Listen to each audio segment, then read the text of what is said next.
हम लोग भगवान से हमेशा कुछ ना कुछ मांगते रहते हैं। हमारे मांगने का कभी अंत नहीं होता। कई बार हमारी मांगी मुराद पूरी होती है तो कई बार ऐसा लगने लगता है कि प्रार्थना बेकार जा रही है।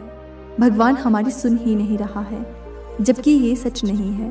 भगवान हर किसी की सुनते हैं और सभी की झोली भरने की कोशिश करते हैं।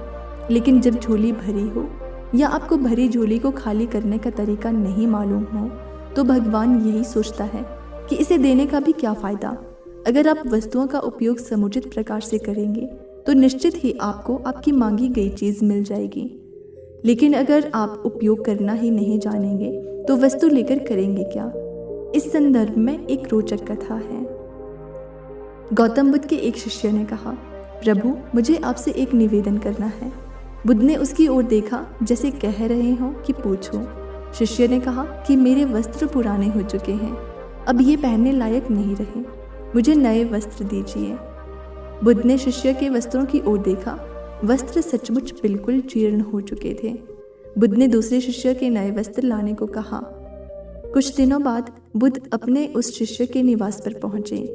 कुशल क्षेम के बाद उन्होंने पूछा, तुम्हें और कुछ तो नहीं चाहिए? शिष्य ने कहा, मैं इन वस्त्रों में बिल्कुल आराम से हूँ, मुझे और कुछ नहीं चाहिए। अब बुद्ध और शिष्य का संवाद शुरू हुआ जो इस प्रकार था। बुद्ध कहते हैं, अब जबकि तुम्हारे पास नए वस्त्र हैं तो तुमने पुराने वस्त्रों का क्या किया? शिष्य कहता है, मैं अब उसे ओढ़ता हूँ। बुद्ध कहते हैं, ओढ़ने के पुराने वस्त्रों का क्या किया? शिष्य कहता है, जी मैंने उसे खिड़की पर लगा दिया। बुद्ध कहते हैं, तो क्या तुमने पुराने पर्दे फेंक दिए? शिष्य कहता है, जी नहीं, मैंने उसके 4 टुकड़े किए। रसोई में उनका इस्तेमाल चूल्हे पर गर्म पतीले को उतारने के लिए करता हूँ। बुद्ध कहते हैं, तो फिर रसोई के पुराने कपड़ों का क्या किया? शिष्य कहता है, अब मैं उन्हें रसोई साफ करने के लिए प्रयोग करूँगा। बुद्ध कहते हैं, तो रसोई के पुराने वस्त्रों का क्या किया? शिष्य कहता है, प्रभु वह अब इतना तार तार हो चुका था कि उसका कुछ नहीं किया जा सकता था। मैंने उसका एक एक धागा अलग करके बातियां तैयार कर ली।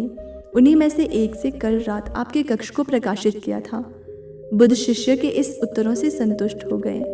वे प्रसन्न थे कि उनका शिष्य वस्तुओं को बर्बाद नहीं करता और उसमें समझ है कि उनका उपयोग किस तरह से किया जा सकता है। कथा सुनाकर संत ने कहा, इन दिनों जब प्राकृतिक संसाधन दिन प्रतिदिन कम होते जा रहे हैं तो हमें कोशिश करनी चाहिए कि चीज़ों को बर्बाद ना करें और अपने छोटे छोटे प्रयत्नों से इस धरती को सुरक्षित बनाकर रखें।